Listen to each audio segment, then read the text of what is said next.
The Indiana Fever are not just a basketball team right now. They are one of the most watched franchises in American professional sports, built around a player who has redefined the commercial and competitive landscape of the WNBA. But building around a generational talent and sustaining that build are two very different challenges. The Fever currently have Caitlin Clark, Aliyah Boston, and Kelsey Mitchell, three of the better players in the league, on the same roster.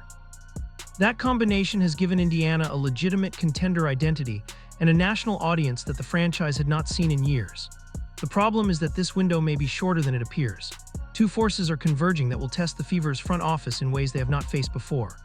The first is the new collective bargaining agreement between the WNBA and its Players Association, which is expected to dramatically increase player salaries across the league. The second is the reality that Clark and Boston are still on rookie-scale contracts that will not last forever. Right now, the Fever are operating with a financial advantage they may not fully appreciate until it is gone. Clark and Boston are among the best players in the league and they are being paid as rookies. That gap between their value and their salary is what allows Indiana to build depth around them. Once those contracts expire, the math changes entirely. This is not a crisis. It is a countdown, and understanding the timeline is the first step to understanding what the Fever must do next. To understand the roster challenge facing Indiana, you first need to understand what is happening at the bargaining table. The WNBA and the Players Association are negotiating a new collective bargaining agreement, and the financial terms being discussed represent the most significant shift in league salary structure in its history. Under the proposed deal, the salary cap would be set at $5.65 million per team. That number sounds substantial until you break down where it goes. The new structure introduces a supermax salary at 20% of the cap and a standard max at 17.5%. In practical terms, a supermax player would earn just over $1.1 million annually. A standard max player would earn approximately $988,000. These are historic numbers for the WNBA. The league is expected to have its first million-dollar player once the deal is signed. But here is where Indiana's specific situation becomes complicated. Kelsey Mitchell is heading into free agency and is widely expected to command a supermax salary under the new structure. Her current base salary in 2025 was approximately $250,000. Under the new deal, her salary would increase more than 4 times that figure.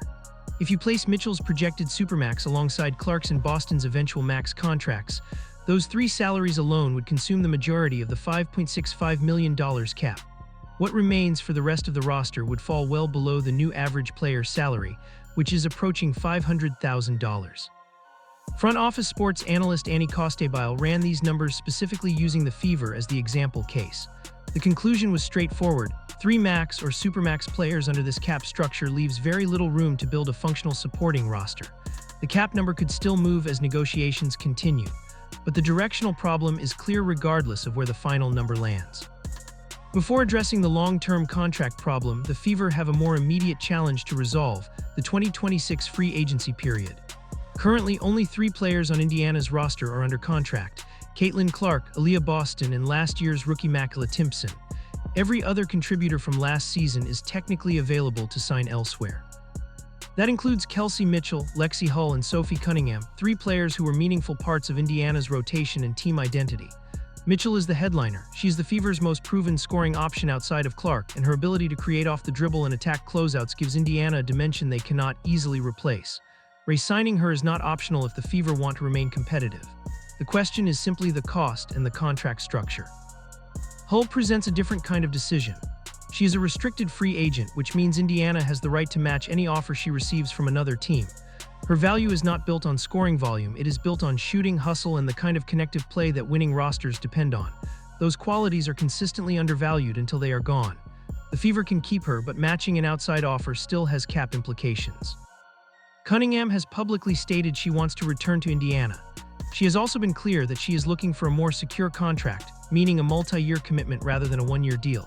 That desire is reasonable for a player who has established herself as a reliable contributor, but multi-year commitments at elevated salaries reduce the front office's flexibility going forward. The Fever are not facing one difficult decision this offseason. They are facing 3 simultaneously, all within a cap structure that is still being finalized. There is one mechanism that could give Indiana short-term relief on the Mitchell question, and it already has a precedent within the franchise. Last season, Kelsey Mitchell returned to the Fever under what is known as the core designation. Under this rule, a team can retain a player by designating her as a core piece of the franchise, which allows the team to offer a one-year max salary that the player cannot be matched elsewhere on. It is essentially a tool designed to prevent teams from losing their best players to free agency in a single offseason. For Indiana in 2025, it worked. Mitchell stayed and the core remained intact. The question now is whether that tool will survive the new collective bargaining agreement in its current form, and if so, whether it can be applied again. If the core designation carries over into the new CBA with similar terms, Indiana could core Mitchell for a second consecutive season. That would lock her in for 2026 at a max salary while buying the front office another year to figure out the longer-term financial picture. But this is a short-term solution, not a long-term. You cannot core a player indefinitely. At some point, Mitchell will require a multi-year commitment at max or supermax value, and that commitment will need to coexist with whatever extensions Clark and Boston eventually sign. The core designation buys time, and right now time is exactly what the Fever need because the contracts that will truly define this franchise's window are not Mitchell's. They belong to the two players who have not yet reached that negotiation. The contracts that will determine the Fever's future are not being negotiated right now, but their timelines are already visible and the front office cannot afford to ignore them. Aliyah Boston is entering the final season of her rookie deal. That means her extension negotiation is not a distant conversation, it is the next one. Boston is one of the better two-way forwards in the WNBA. She defends, she scores in the post, she moves the ball, and she makes the players around her more functional. Replacing that profile is not realistic. Indiana will pay to keep her, and they should. Caitlin Clark's rookie contract runs through the 2027 season. That gives the Fever slightly more runway, but not much. Clark is not just Indiana's best player, she is the reason the franchise's attendance, television ratings, and national relevance exist at the level they do today. Her extension will not be a negotiation about whether to pay her. It will be a negotiation about structure, and it will set a financial precedent for the entire league.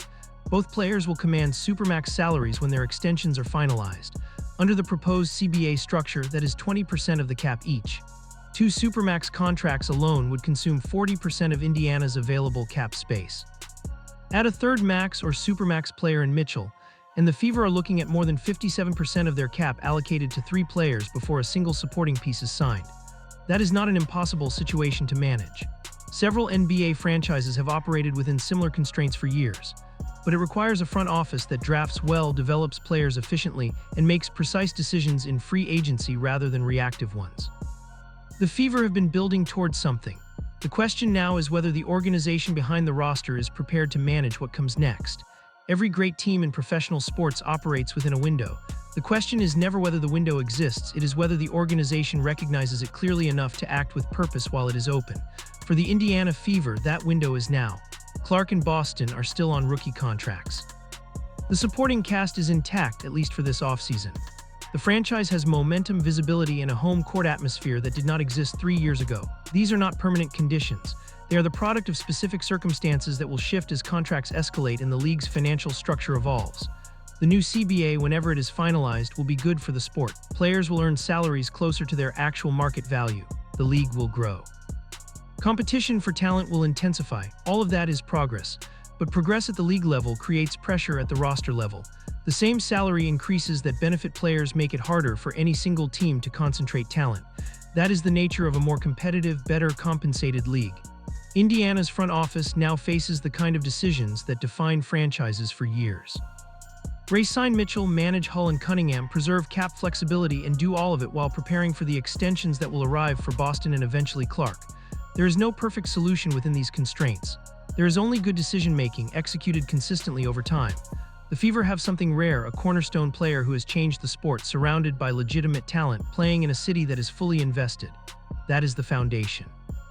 What gets built on top of it depends entirely on what happens in front offices and at bargaining tables over the next 18 to 24 months. The window is open, the clock is running.